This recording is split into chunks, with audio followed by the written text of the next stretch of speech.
Hello students, कैसे हैं आप सभी लोग। तो चलिए अपनी प्रैक्टिस को स्टार्ट करते हैं। और इससे पहले हम सेंटेंस नंबर 1 से लेकर के 70 तक प्रैक्टिस कंप्लीट कर चुके थे। अभी हम स्टार्ट करेंगे सेंटेंस नंबर 71 से। और काफ़ी यूजफुल हो रही है क्लास आप सभी लोगों के लिए, चाहे आप एकेडमिक स्टूडेंट हों या फिर आप कॉम्पिटिटिव एग्जाम्स के लिए तैयारी कर रहे हों। तो बिना देरी किए हम करते हैं अपनी क्लास को शुरू। सबसे पहला सेंटेंस लेते हैं, sentence number 71। The water of these rivers not fresh, यानी इन नदियों का जो पानी है वो स्वच्छ नहीं है, फ्रेश नहीं है। तो यहाँ पर ध्यान से देखो कि आपका सब्जेक्ट सिंगुलर है या प्लूरल है, हमें ये ध्यान देना है। एक तो आपका लिखा हुआ है रिवर्स, जो कि यहाँ पर प्लूरल है। वाटर आपका अनकाउंटेबल नाउन है। तो जब ये अनकाउंटेबल नाउन है तो इसके साथ हम वर्ब क्या यूज करेंगे, सिंगुलर वर्ब। यहां पर यूज किया जाएगा आपका इज। नेक्स्ट है second sentence, a team of players dash arrived. अब यहां पर बताना है हैज या हैव में से कौन सी वर्ब आपकी करेक्ट होगी। ध्यान देना है कि यहाँ पर हम सब्जेक्ट वर्ब एग्रीमेंट के रूल्स को पढ़ रहे हैं। तो यहाँ पर आपको सब्जेक्ट पर फोकस करना है कि सब्जेक्ट सिंगुलर है या प्लूरल है। तो यहाँ पर है टीम ऑफ प्लेयर्स। टीम के साथ ए आर्टिकल लगा हुआ है, यानी कि ये सिंगुलर नाउन है आपका। प्लेयर्स में एस लगा हुआ है, यानी कि ये प्लूरल काउंटेबल नाउन है। लेकिन जो हम वर्ब प्रयोग यहाँ पर करेंगे, ये करेंगे आप टीम के अकॉर्डिंग। तो 72 में जो करेक्ट आंसर होगा ये होगा आपका हैज। आगे बढ़ते हैं और नेक्स्ट है सेंटेंस 73 कि half of the mango रॉटन was या फिर वर। अब देखो, हाफ ऑफ द मैंगो लिखा हुआ है, यानी ये सिंगुलर नाउन लिखा हुआ है। जैसे हमने एक मैंगो हमारे पास है खाने के लिए, हमने उसमें से आधा कर दिया। जब उसको हाफ कर दिया तो फिर वो सिंगुलर होगा या प्लूरल होगा, तो फिर वो कैसा होगा, सिंगुलर। ठीक है ना, वो सिंगुलर तो लिखा भी है, पीस हो गया वो एक मैंगो का, जो कि आपका अनकाउंटेबल में ही रहेगा और सिंगुलर वर्ब लगाएंगे, यहाँ पर वो आ जाएगा। ठीक इसी तरह हाफ ऑफ द मैंगोज रॉटन। अब मैंने 1 kg मैंगोज खरीदे, उनमें से जो आधे थे वो सड़े हुए थे। रॉटन, रॉटन मतलब होता है सड़ा हुआ, रॉटन आपका एडजेक्टिव है, ये भी ध्यान देना है। तो हाफ ऑफ द मैंगोज कैसे हैं, रॉटन है, यानी कि जो पीसे जो आपके 1 kg मैंगोज हैं उनमें से आधे सड़े हुए हैं। तो यहाँ पर ये जो मैंगोज है जो हाफ है, ये सिंगुलर होगा या प्लूरल। उस कंडीशन में यहाँ पर ये आपका प्लूरल हो जाएगा, तो क्या होगा, वर।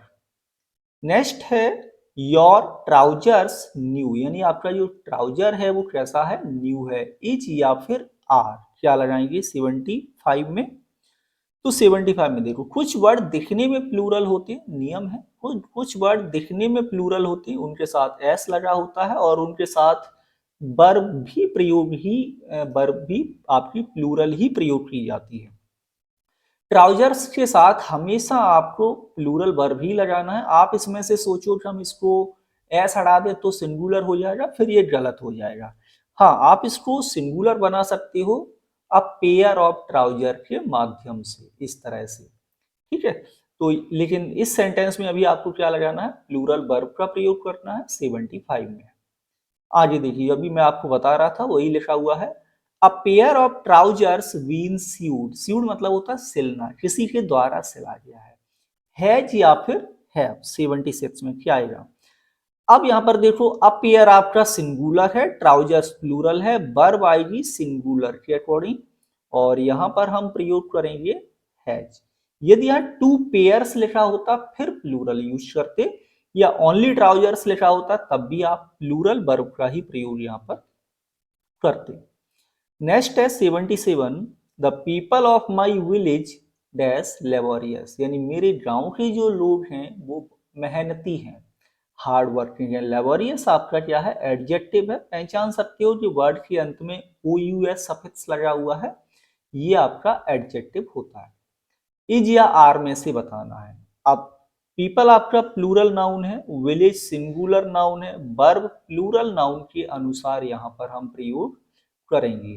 और यहाँ पर कौन सी वर्ब आएगी आपकी are. The people of my village are laborious, correct answer होगा सेंटेंस 77 में।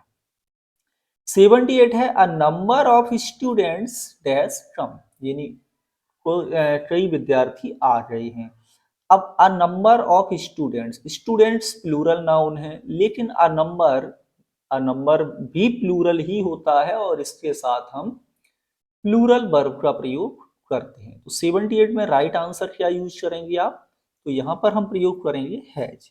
तो ये सेंटेंस आपका हो जाएगा करेक्ट। नेक्स्ट है सेंटेंस है 79, द नंबर ऑफ स्टूडेंट्स 50, यानी विद्यार्थियों की जो संख्या है वो कैसी है, 50 है। ठीक है, अब ध्यान देना, अ नंबर ऑफ के बाद प्लूरल आता है, द नंबर ऑफ के बाद प्लूरल नाउन होगा, लेकिन वर्ब सिंगुलर यूज की जाएगी क्योंकि यहाँ पर हम एक यूनिट की तरह बताते हैं। तो यहाँ पर आपका क्या यूज होगा, इज। ठीक इसी तरह 40 miles dash a long distance, तो 40 माइल्स यहाँ से यहाँ तक की डिस्टेंस कितनी है, 40 माइल्स। तो ये एक यूनिट की तरह यूज हो रही है। और आप देखिए अ लॉन्ग डिस्टेंस आपका सिंगुलर भी लिखा हुआ है। तो इस तरह से यहाँ पर हम सिंगुलर वर्ब लगाएंगे सेंटेंस 80 में। क्लियर। नेक्स्ट है सेंटेंस नंबर 82, कि Meselson dash a dangerous disease. तो मीसल्स क्या एक बीमारी है, दिखने में प्लूरल है, लेकिन इसके साथ वर्ब यूज क्या करेंगे हम, सिंगुलर। ठीक है, क्योंकि यहाँ कंप्लीमेंट भी हमारा कैसा है, सिंगुलर ही लिखा हुआ है। नेक्स्ट है sentence 81, the percentage of success very high, यानी कि सक्सेस होने के जो चांसेस हैं बहुत ज्यादा हैं, इज या आर।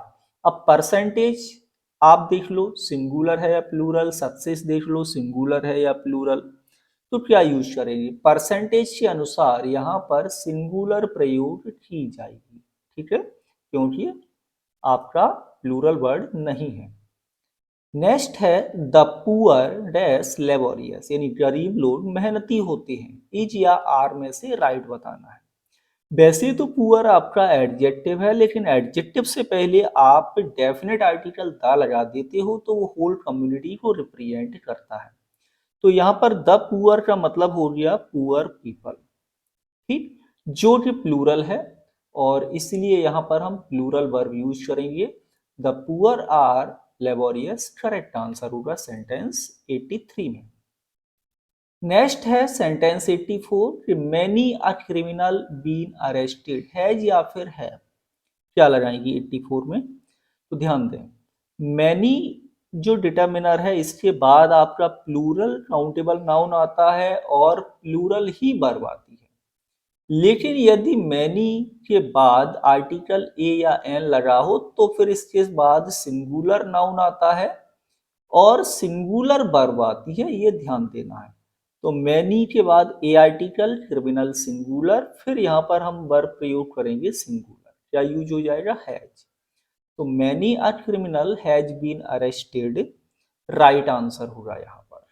ठीक, नेक्स्ट है sentence 85, none of the students dash come, has या फिर हैव, क्या यूज करेंगे, राइट आंसर बताइए। तो कोई भी विद्यार्थी नहीं आया है।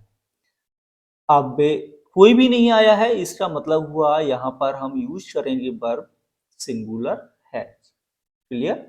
हाँ, कुछ किताबों में आपको हैव भी मिल जाएगा, लेकिन वहां पर फिर ब्रिटिश और अमेरिकन का डिफरेंस हो जाता है। तो आज की क्लास में ये आपके टोटल 15 सेंटेंस आप लोग कमेंट के माध्यम से बता सकते हो कि आपका टोटल स्कोर क्या हुआ है।